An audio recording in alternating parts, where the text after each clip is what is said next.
ang original gwapulis ng bayan. Yan si Neil Perez, Mr. International title holder. Kaya naman, ang mga babae at Becky lukang-luka sa kapugian niya. Oras na para alamin ang maiinit na sikreto ng police officer na ito. Dito lang yan kung saan nagsisiksika ng mga wild at gwapo. WTFU! Tungkol sa pagpupulis, ito luma-luma na tong konsepto na to, pero hindi naman ito naaalis sa image ng mga pulis. Na ang pulis daw ay matulis. Matulis ka ba? Meron bang special someone? Yes. Meron? Kailan kayo maghiwalay? Akala ko pa naman, pagkatapos ito, tayo na. Malay mo. Ay! Oo. Naku, direct! Kung destined yan. Malay, ito pala ang Christmas gift ko. Naku, maagang pamasko mula kay Neil Perez. Pero ikaw ba, syempre, simula bata hanggang nung ano ka, nagkaroon ka na ba ng karelasyon na ba din? Ay, wala. Sa showbiz? Madami. Showbiz. Minsan may mga paramdam. Pero hindi ko napapangalanan yung tao. Pero minsan nararamdaman ko na gano'n siya. Artista. Meron. O ganun, takpan mo yung bibig mo. Takpan mo. So, gayahin mo ako. Sabihin mo sa akin, ibiblip naman nila kung sino. Para hindi nila malip read. Patay tayo. Sino? Artista. Itakpan mo yung bibig mo para hindi mabasa ng audience. Parinig din, malakas yung mic. Hindi, ibiblip naman nila yan. Hindi kami pwede, ibiblip ni direct yan. Sino? Blind item. Talagang, kinareer. Sino ba? Sino? Host? Singer. Singer. Sino? Sabihin mo na. Bata pa eh. Sino nga? Feeling ko si... Oh gosh.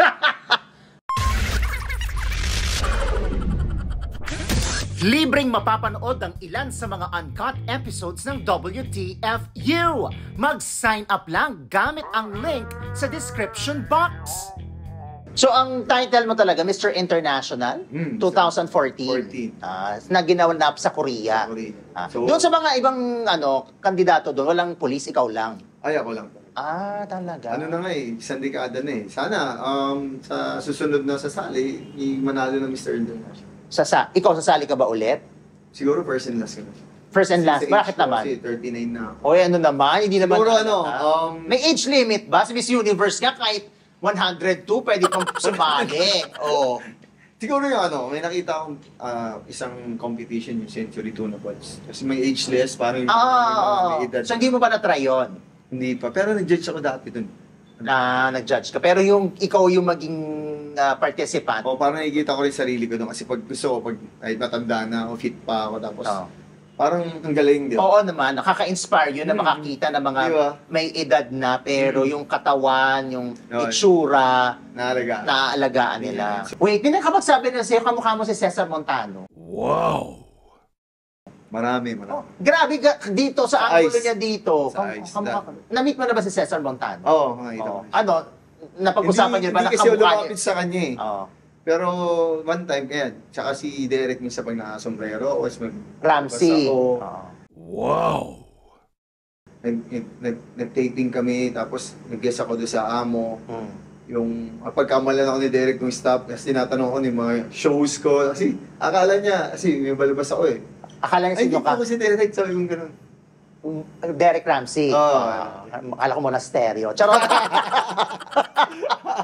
May anong experience mo na hindi mo makakalimutan na isang babae na parang kahit walang kaso, parang gustong magpa-posas, ganyan. Yung alam mo yun sa social media mo, yung parang sisendan ka ng mga kung ano ng pictures. So parang ina-attract ka ba? Parang patulan mo yung babae. Parang ganun. So nakailang ka? Hindi. Ano ginagawa mo pag may ganon? Hindi, kasi, hindi ko naman sinisin. Pero minsan makikita mo kasi sa, Hindi mo sinisin, pero sinisave mo. Save.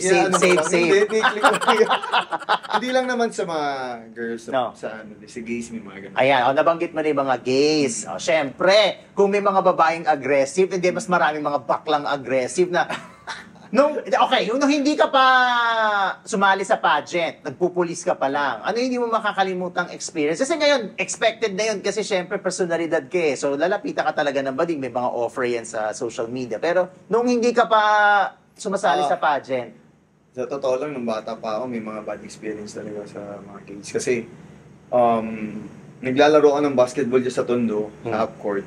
One time, tapos na yung laro, naya ko nung teammate ko, yung kampi ko ba? Punta tayo sa bahay namin, kain tayo.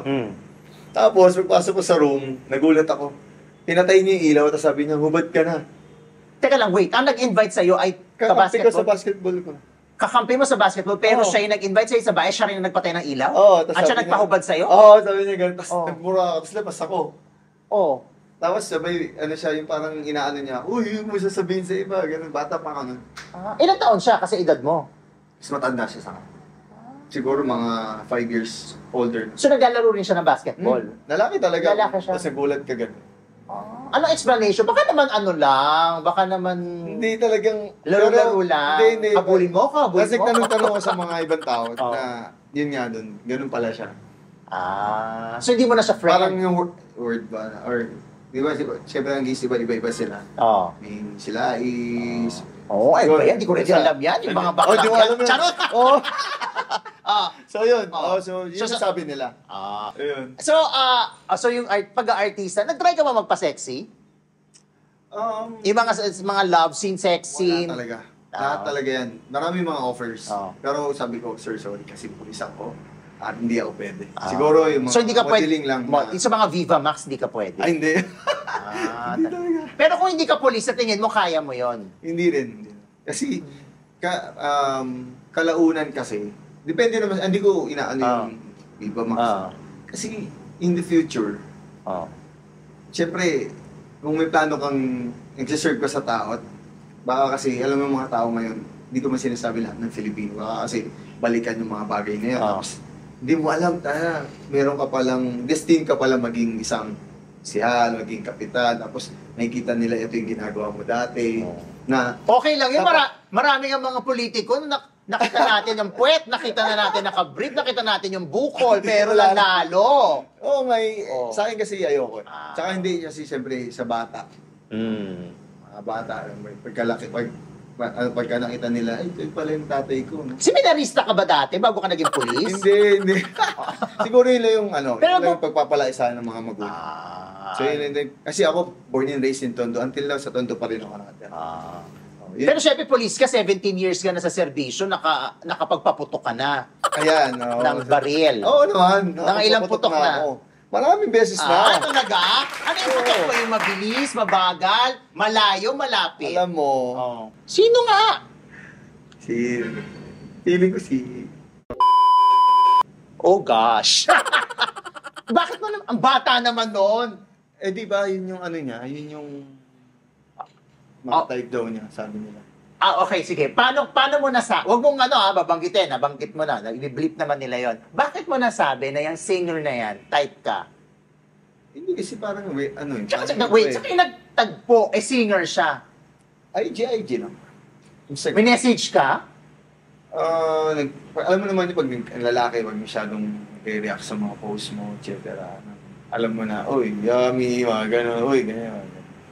Magigets mo Pero na. you haven't met?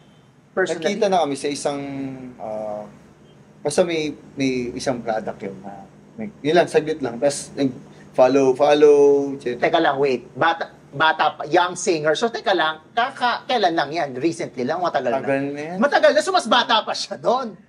May edad na ngayon. Oo nga. So, nung time na yun, bata pa. Mas bata siya, syempre. Oo, bata, sobra. So, ibig sabihin, nagko-comment siya sa post mo? Hindi. Ganon? Or nagdi-DM siya? Hindi pwede kasi Makikita. Pero paano? DM lang. DM. Talaga? Nakakaloka. Pero hindi naman ako magtataka. Pero nagulat lang ako kasi ang layo ng agwat ng edad nyo. Tsaka nung... Pero yun lang, nasisense ko lang talaga. Wait ha, ibiblip nyo to ulit ha. Ang pinag-uusapan natin, to, di ba? Di ba? Talaga? Ngayon, nag-message pa siya. Wala. Wala na pag minsan na-note ng ganito. May kausap ko sa Nag-note ka. Hindi, kasi madalas ako nag-note. Okay, dun sa Messenger. Ginagawa ako. Tapos nag-react siya, may kausap ka sa IG, no? Parang using note, parang yun. Nakakaloka. Pero wala talaga, parang ano ko lang yun.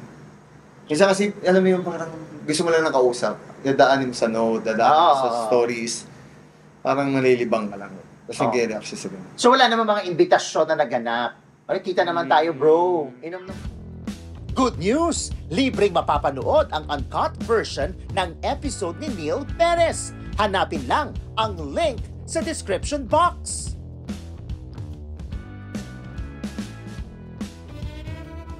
Ano ba dapat sa tao? Pinapamuka, pinapalunok, o pinapadibdib?